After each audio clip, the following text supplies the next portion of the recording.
இன்னைக்கு நம்ம சனாத்தனி சமையல்ல பிரியாணி, நெய் சோறு, குஸ்காக்கு ஏத்த மாதிரி சூப்பரான பாய் வீட்டு மட்டன் தால்ச்சா எப்படி பண்றதுன்னு பார்க்கலாம்.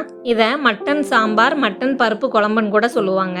மட்டன் தால்ச்சாவை சரியான மெத்தட்ல நம்ம பண்ணும்போது அவ்வளோ சூப்பரா இருக்கும். மட்டன் தால்ச்சா பண்றதுக்கு 1 கப் அளவுக்கு துவரம் பருப்பு, 1/4 கப் அளவுக்கு கடலைப்பருப்பு சேர்த்து 4-5 தடவை நல்லா கழுவி எடுத்துக்கோங்க. நான் பருப்பை நல்லா கழுவி எடுத்து வச்சுருக்கேன். பருப்பில் தண்ணி சேர்த்து ஒரு 10 நிமிஷத்துக்கு தனியாக ஊற வச்சுருங்க. ஒரு 300 கிராம் அளவுக்கு மட்டனில் இருக்கிற எலும்பாக பார்த்து தனியாக நல்லா க்ளீன் பண்ணி எடுத்து வச்சுருக்கேன். இந்த குழம்புக்கு நமக்கு மட்டன் எலும்பு தான் ரொம்ப முக்கியம். ஒரு குக்கரில் ஊற வச்ச பருப்பை சேர்த்து 1/4 டீஸ்பூன் சீரகம், 1/4 டீஸ்பூன் மஞ்சள் தூள், க்ளீன் பண்ணி வச்ச மட்டன் எலும்பு,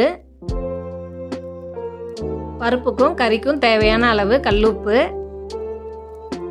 2 பல் பூண்டு, கறி மூழ்கிற அளவுக்கு தண்ணி சேர்த்து நல்லா கலந்து விட்டுருங்க. மட்டனும் நமக்கு கொஞ்சம் தண்ணி விடும், அதனால் இவ்வளோ தண்ணி சேர்த்தா போதும்.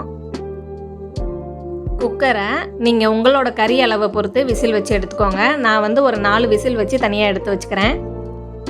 மசாலா அரைக்க ஒரு ஜாரில் 10லேருந்து 15 சின்ன வெங்காயம், 2 துண்டு இஞ்சி, 10 பல் பூண்டு, ஒரு பச்சை மிளகாவை 2-3 உடச்சி சேர்த்து நல்லா பேஸ்ட்டாக அரைச்சி தனியாக எடுத்து வச்சுக்கோங்க.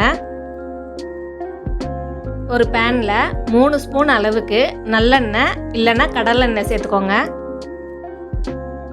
2 பட்டை, 4 லவங்கம், 2 ஏலக்காய் சேர்த்து நல்லா பொரிய விட்டுட்டு கத்திரிக்காயை நீளமாக நறுக்கி சேர்த்துக்கோங்க. இந்த மாதிரி நான் ஒரு 1/4 கிலோவுக்கு கொஞ்சம் கம்மியாக கத்திரிக்காயை நறுக்கி சேர்த்துருக்கேன். இது கூடவே மாங்காயை ஒரு 3-4 துண்டு சேர்த்துக்கோங்க. நல்லா புளிப்பாக இருக்கும். எண்ணெயிலேயே கத்திரிக்காயை ஒரு 2 நிமிஷத்துக்கு நல்லா வதக்கி விடுங்க. கத்திரிக்காய் ஒரு 3/4 பாதம் வதங்கி வந்ததும் நம்ம ஏற்கனவே அரைச்சி வச்ச வெங்காய பேஸ்ட்டை இது கூடவே சேர்த்துருங்க. ஒரு பெரிய சைஸ் தக்காளியை நல்லா நீளமாக நறுக்கி வச்சுருக்கேன், அதையும் இது கூட சேர்த்துடலாம்.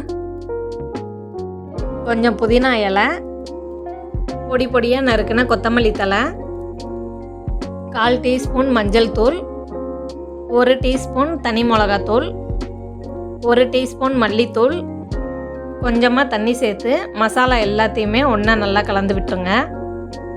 கிரேவிக்கு தேவையான தண்ணி சேர்த்து ஒரு 2 நிமிஷத்துக்கு மசாலாவோட வாசனை நமக்கு போகிற வரைக்கும் நல்லா கொதிக்க விட்டுருங்க. 2 நிமிஷம் கழித்து தண்ணியும் கொஞ்சம் சுண்டி கத்திரிக்காயும் நல்லா நமக்கு குழஞ்சி வந்துடும். இந்த ஸ்டேஜில் இன்னொரு பக்கம் நம்ம வேக வச்ச பருப்பு கறியும் நல்லா வெந்து வந்துருச்சு. அதையும் இது கூட சேர்த்து நல்லா எல்லாத்தையுமே கலந்து விட்டுறலாம்.